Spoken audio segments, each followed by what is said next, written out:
of the United Nations Association USA, and our mission is to promote a more productive relationship between the United States and the United Nations. And in this case, we're facilitating gathering information for the Universal Periodic Review. The United States will be evaluated in 2020. The world will get to explain to the United States how well they think they're doing on human rights issues, and we're really looking forward to getting your specific cases today. I'd like to introduce David Stillman, who will be telling you more about the day. David? David? You're up, David. Thank you.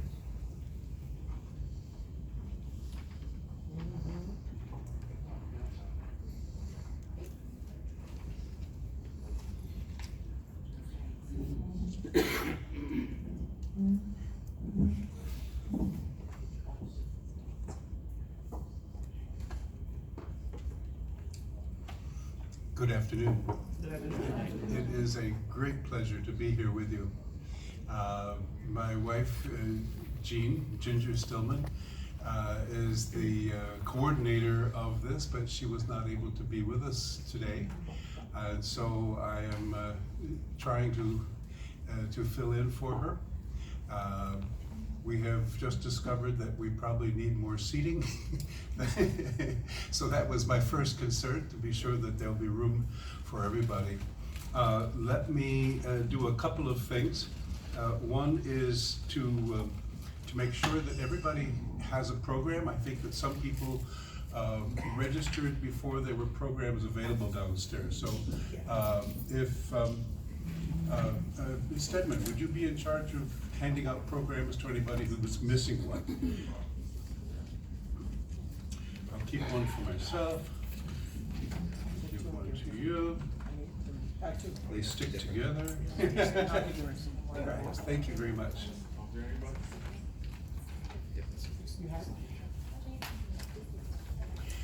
And another thing that I have here is information about the small groups for the discussions, and we'll be handing those out in a little while. And at your tables, you will find that you have information sheets about the small group discussions.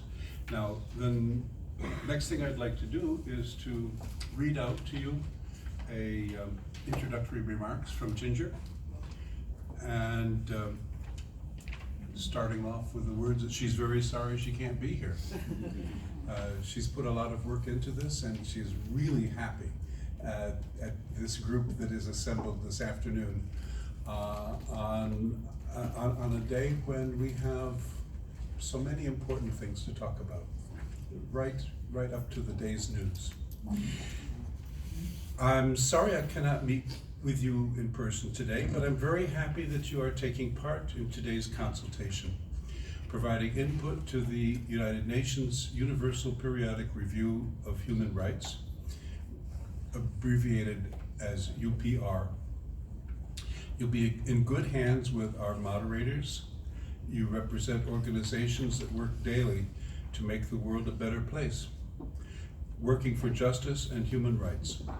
I want to thank you all for coming, and especially our speakers, facilitators, and rapporteurs for their collaboration, and for the UNA staff and Ford Foundation for this excellent space. Everyone will have a chance to participate and contribute to small group discussions.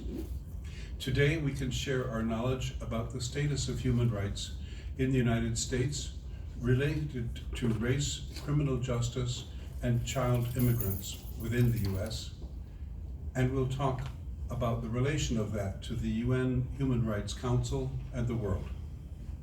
The ultimate aim of the Universal Periodic Review is to improve the human rights situation in all countries and address human rights violations wherever they occur. This is a basic element of the United Nations work. UN Association of the USA chapters around the US are sharing information about their selected topics that pertain to this Universal Periodic Review. After presentations that help set our common background, we will work in small groups. There we will have an hour to create recommendations to the US government and to the UN. You may also send your notes and thoughts to us after today's consultation for inclusion in our report from the Southern New York State Division of the UNA USA. What is possibly most important is you're taking your participation and the outcome today back to your organizations and sharing them with your colleagues and your constituents. We have set up 7 small groups, and you can choose the one you want to join. They're listed in the program, and as I mentioned, I have tags for them all. We will have videos prepared of the 2 plenary sessions, and a photographer will photograph the whole event. You can see Patrick is working the video camera already, and Michael is snapping a few pictures. So you can expect that will be occurring throughout our session, although the video will be basically of the plenary session, the speakers, and the closing. You either have received already or should receive in these next minutes a printed copy of today's program. And I think that everybody by now has one of those. To help preserve trees, the rest of the materials are available online at http://www.unasny.org, including the resource materials from the Sentencing Project and about immigrant children. So the resource materials include bios of the speakers and other items that you'll find of interest as you go along. The afternoon schedule is full, so please help us to follow the timeline. And thank you again for participating in this exciting program.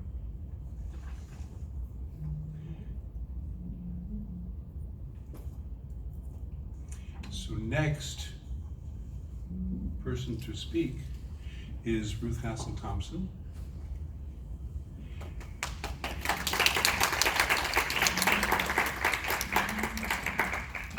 She will give introductions, and many of you know her already.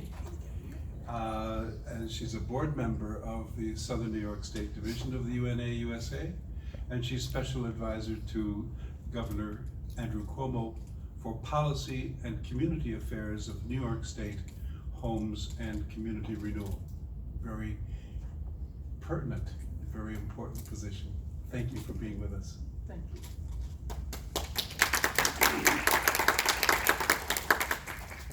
Thank you, David. Good afternoon. Good afternoon. Thought I was in the room by myself. How is everyone this afternoon? Well, thank you. Good. I am very pleased to be here this afternoon, but I'm sorry that I'm acting in this role because that means that Jean is not well. But you have heard her regards and you've heard her charge. As I said with George, let's get this show on the road because she will be watching from somewhere. I think it's being live streamed, George, so I want to be sure that we stick to the agenda. And I too would like to congratulate her on the amount of work and energy that she continues to put in the UNA, but in particular in today's program. I know that I must have had 36 conversations with her over the last several months to ensure that we invited a group of people that we feel will keep the discussion going beyond these doors. Many times you invite people to participate with you, and it stops there. But looking out and seeing Jose from RAP and seeing Gail from many years, Criminal Justice Awareness, the Vera Institute, and some of the others, and we have other members of the Institute here today, the Brennan Group, and many of those that I work with over the years in the state Senate, trying to put together a criminal justice agenda and a social justice agenda that made some sense. And I think the thing that makes me the happiest is that I am not a panelist today, because the bevy of legislative initiatives that were part of my watch were passed in this last year's budget. And someone came up to me a few moments ago, thank you, and said, who would have ever thought that the Survivors Justice Act would have passed? Particularly when we kept hearing from the DA's Association and some of the other pushback groups that we were not ready to move in that direction. And I know that some of their fears were justified, because we want to be ensured that we don't put witnesses at risk when we allow certain information, like the Discovery Act and some of the other legislative initiatives that have passed. We want to ensure that we create balance. And people think that it's just a matter of thinking it and it happens. But it took us 12 years to move this agenda. And part of it meant that we had to have enough right-thinking people in the room at the same time to ensure that these things happen. So it took patience, but it took perseverance on the part of those who were a part of the advocacy for each of these pieces of legislation. And I tell you that because that's what it takes here at the UNA. It takes the patience, but it also takes the constant work of people who care, who are committed, and who have dedicated their lives in many cases to ensure that social and criminal justice in this country becomes a hallmark, and particularly starting here in the Empire State, which normally sets the example for how the rest of the country will go. Having said that, in my opening remarks, let me thank a former colleague of mine, Luis Sepulveda, who now chairs the committee that was mine for such a very long time, and I truly don't know of anyone who I would want to succeed me better than he. Because his history before coming to the state Senate spoke to the kind of commitment that he has had to social justice. And I thank him, and I also thank him for taking time from his family after that harrowing session this year to be here with us today. And certainly,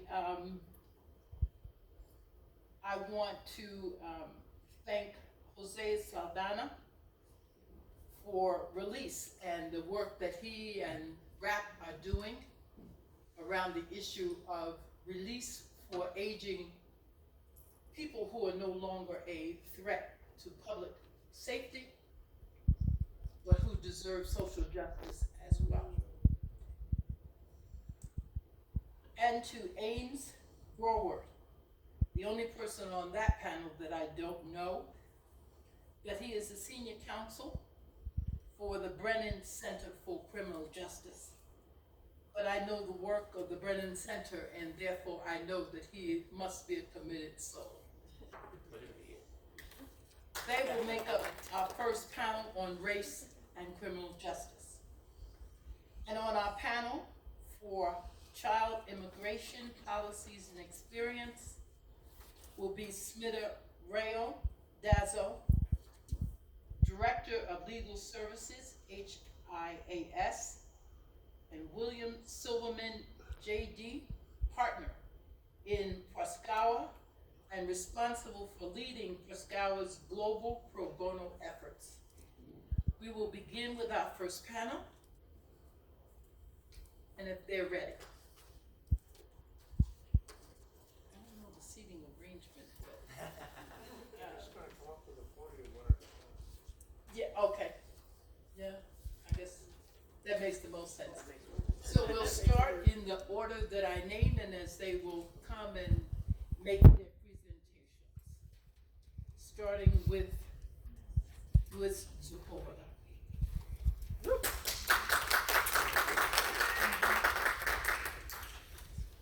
Well, good afternoon, everyone. First of all, I want to thank Senator, because once a senator, always a senator, Ruth Hassel Thompson.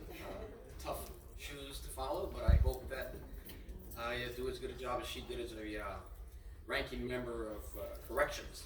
And she certainly has been a role model to me and other elected officials. Her successor, Jamal Bailey, who had a lot to do with the criminal justice package that we just passed in Albany. I want to thank the UN Association and Jane Stillman for inviting me to this discussion today, a very important discussion. We did pass a lot of wonderful pieces of legislation this year. Elections have results, and as a result of the elections in 2008, we were able to elect like-minded people who have a different concept of what criminal justice is in this country. Now, I don't have to tell this group here that the criminal justice system in this country is the last residue of Jim Crow laws. We all know that. And we had to do something drastic to change it. It took 12 years, but something drastic we really did. And I'm very proud to be one of the members in the Senate, along with Jamal Bailey, Zelma Myrie, and a couple of other colleagues, who really push the conference in a particular direction. We also have to thank, for my money, one of the great leaders of the state of New York, Senator Stuart Cousins, and the Speaker, Carl Hastie, because without them, the legislation would never have gotten to the floor. So if you ever get an opportunity to thank some people, you should certainly thank those people that I mentioned, along with Senator Ruth Hassel Thompson for so many years carrying this legislation and helping us get to where we got this year. We have so many things happening in our nation. The U.S. is facing a time of increased threats to human rights. So the work the UN, the Universal Periodic Review next year will play a crucial role in shining light on these issues and paving the way forward. As a legislator, we know that working with civil society is vital to drafting legislation that is most relevant and effective. So thank you for hosting this workshop today. At a time when the federal government today is running either roughshod or standing still, or too often is actively perpetuating harmful policies, individual states now have more than ever the responsibility to resist and protect all human beings in our care. I'm proud and honored to be part of the New York State government, which with this year and in this session is becoming a national leader in defending basic human rights. Now, I chair the Corrections Committee, and I'm also a chair of a subcommittee on judicial appointments. I want to make sure that the judiciary in New York State also reflects the population of the state. There's certain courts, for example, the Court of Claims, where a person of color comes around once every so many years. Actually, once every so many decades. And to me, it's unjustified that in a state where you have so many wonderful lawyers, female, male, of color, that you still don't have a sizable portion that represents the state in those courts. And it's not just those courts, but it's many courts. And it is our responsibility to make sure that we have that reflection, because regardless of what people say, generally speaking, I come from a poor community of color. I was raised in Williamsburg, Brooklyn, where apartments back then were $15 a month. I don't think you can buy toothpaste in those neighborhoods now for $15 a month. But with my upbringing come certain reflections, certain sentiments, certain things that I'm sensitive to that others may not have been or are not sensitive to. And so I bring that, those life experiences to my policy and my legislation. Now, I am, up until this year, I was the only Latino lawyer in the entire New York State legislature. There's 213 members. And thank you. Thank you, ma'am. There's checks in the mail. Thank you. I'm proud to say now that I'm not the only one. Yes. We now have a Colombian, formerly legislator in the state legislature, and that's Assemblywoman Catalina Cruz. And that was important, especially us passing the green light bill, which I don't know if any of you know, but was one of the toughest pieces. Thank you. It was a very tough piece of legislation, which people at the top are still trying to undermine in ways that I just don't understand. But as Senator Thompson indicated, this was a historic session, 12 years in the making, and we wasted no time. There were still forces, very strong forces, that opposed any level of reform. When it comes to bail and pretrial detention, speedy trial, discovery, and transfer of inmates, even to this day, you still have forces, even forces within parties that represent progressive policies, forces that still resist changing things in a way that's fair. Now, I was proud that people who were incarcerated because they couldn't afford bail now will not have to worry about that as long as it's a misdemeanor or a non-violent felony.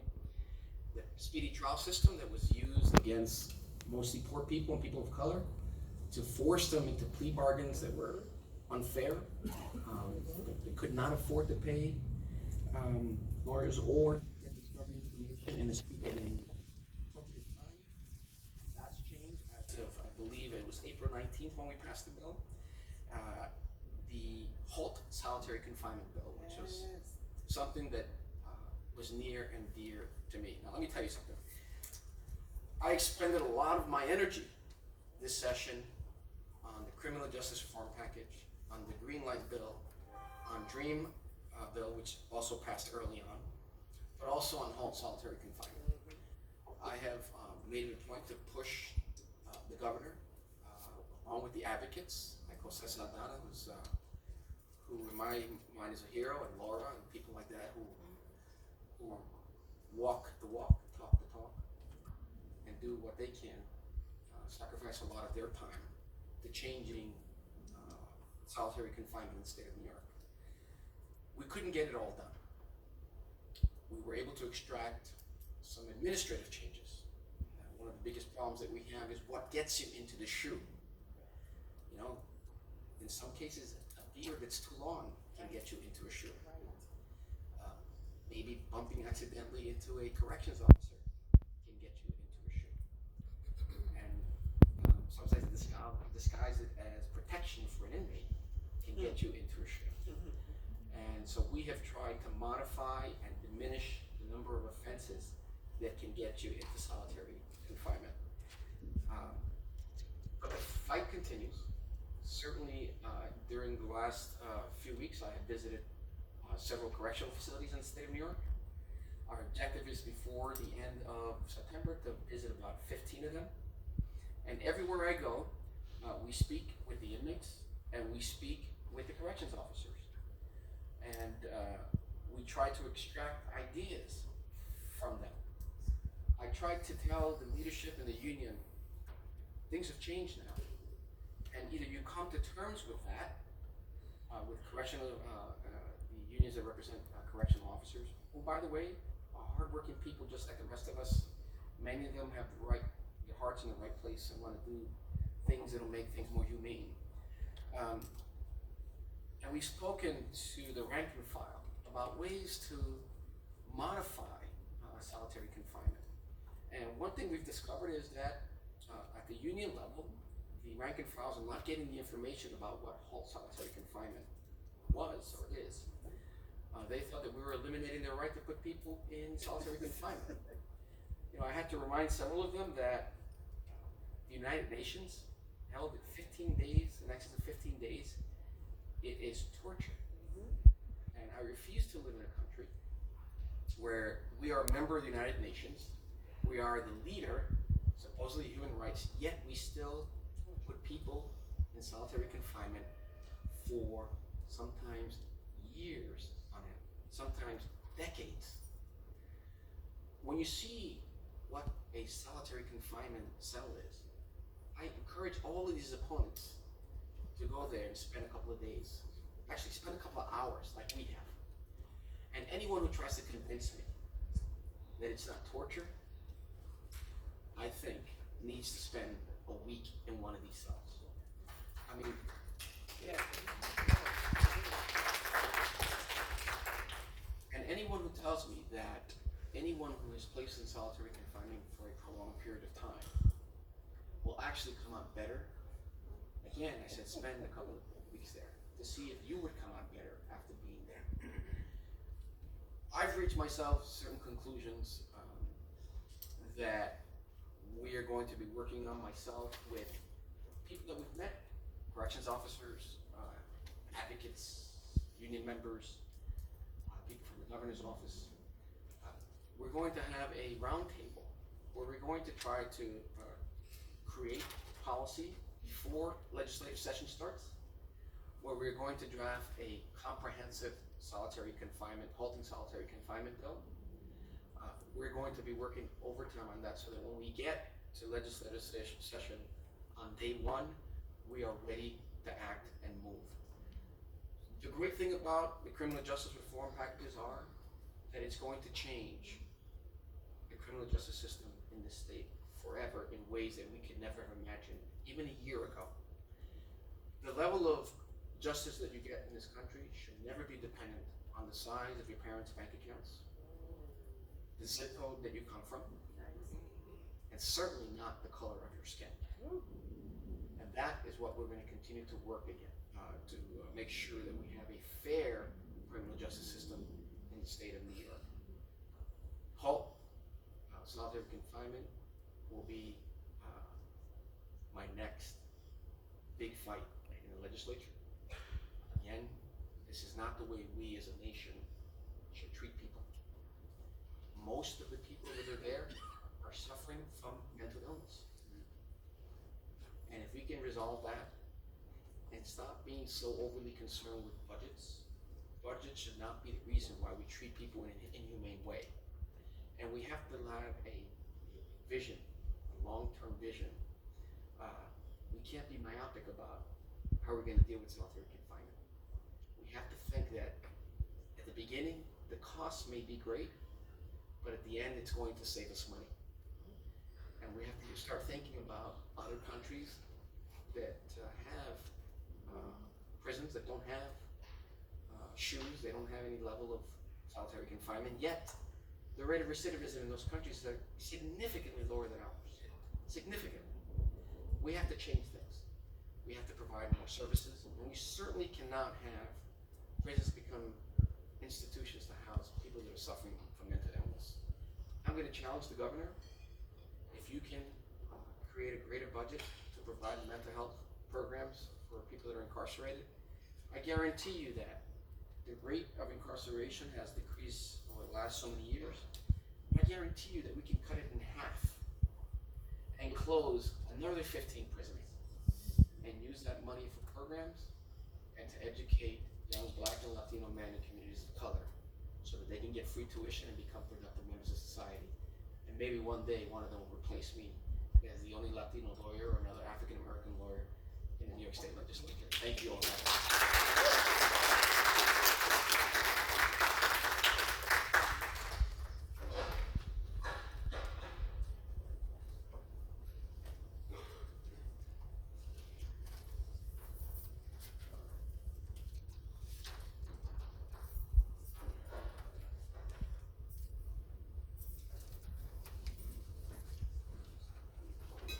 Good afternoon, everyone. Good afternoon. I am in awe of being in this space. 18 months ago, I was in a prison cell. It's a lot smaller than this. So I'm still becoming accustomed to this type of space. Before I begin, I want to mention something about solitary confinement. I was with a relatively young man. He's in his 40s, but to me, that's relatively young. He's a paraplegic.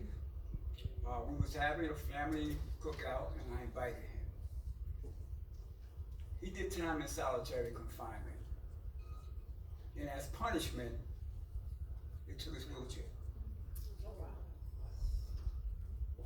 And not only that, they took his catheters.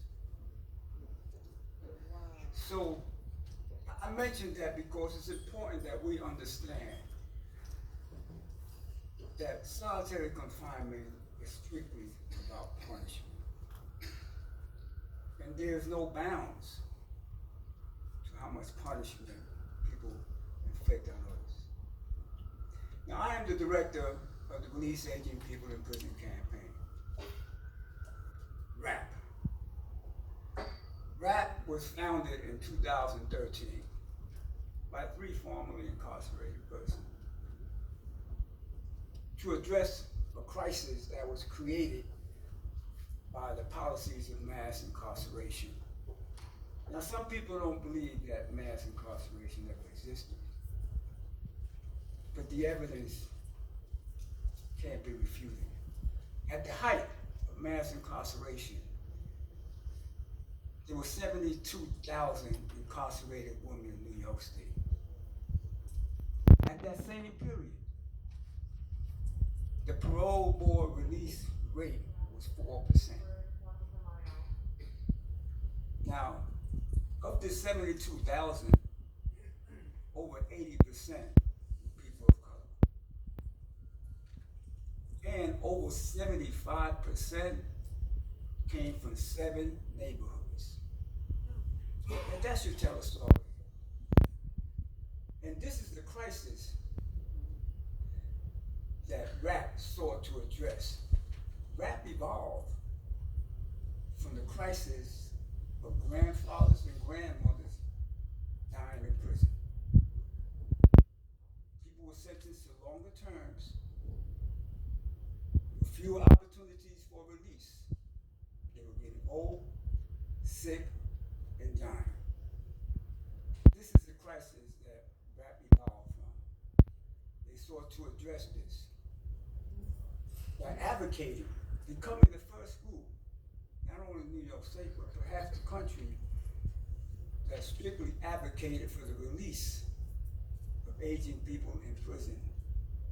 Because for the most part, these men and women have languished in prison for over 4 decades.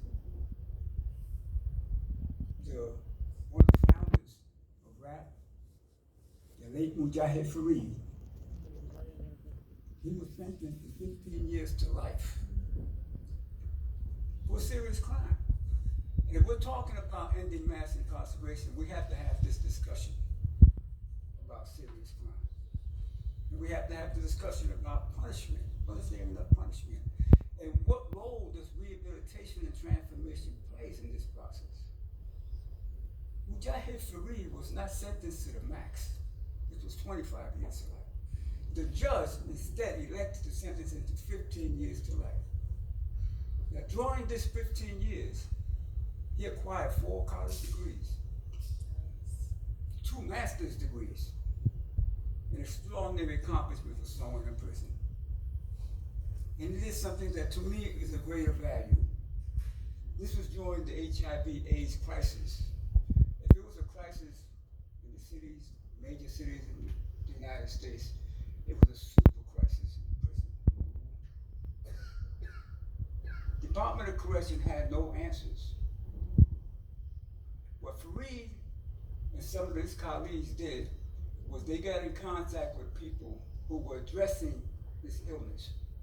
Doctors, nurses, medical staff, asking for correct information about this so they could disseminate this to the prison population. What started out as seeking information about this developed into 18-week workshops that he and his colleagues were conducting in prisons across the state, so that incarcerated people can have correct information, be able to prevent the spread of the disease or getting the disease, and also to help their family by disseminating that correct information to their families. To me, that was an extraordinary accomplishment because it addressed a crisis. But that's who Mujahid Fareed was. He was a pioneer. When he went to his first parole board, he was denied. They didn't value his accomplishments. and they would deny him 8 more times, adding a total of 18 years to his 15-year sentence. They resentenced him to twice what the court did. At his 10th parole board, they finally decided to release him. Why? He said because they determined arbitrarily that he's been punished enough. It was never a question of rehabilitation and transformation. It was always a paradigm of perpetual punishment. What he did, he organized people that were impacted by mass incarceration to develop rap, to address the crisis that he was leaving behind. In 2017, he accumulated evidence against the most punitive parole commissioners and sent them to Governor Cuomo's staff. So when their time for reappointment came up, hopefully the governor would not reappoint these punitive commissioners who did not believe in rehabilitation, who had backgrounds from law enforcement or prosecution backgrounds. They were bent on punishment, not evaluating and measuring rehabilitation and transformation. Surprisingly, because I was surprised, the governor did not reappoint most punitive commissioners.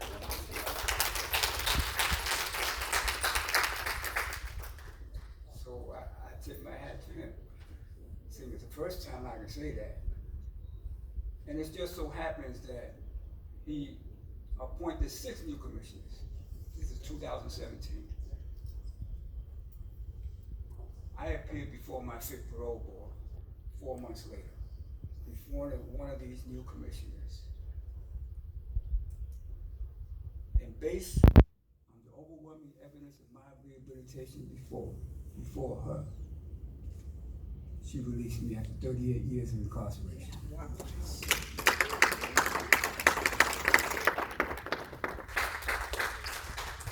So what rap did, rap moved the dial. They developed a strategy that actually worked. But we get a lot of opposition from the Police Benevolent Association and district attorneys and other special interest groups who believe that certain people, no matter how old they are, no matter how ill they are, should die in prison. That was founded on the principle, the fundamental principle, that will leave no one behind. That everyone has redeeming values, that everyone can be rehabilitated. So we don't exclude anyone when we advocate for the elderly, or when we advocate for the general incarcerated people. For parole justice is actually for everyone, not just the elderly. Parole justice is for everyone. So we have 2 bills that we advocate. The first bill is actually the elder parole bill, which provides that if a person is 55 years old, 55 is a cutoff because it's a proven fact that as people age, they actually age at a crime. But in our case, we not only age at a crime, we transform our lives.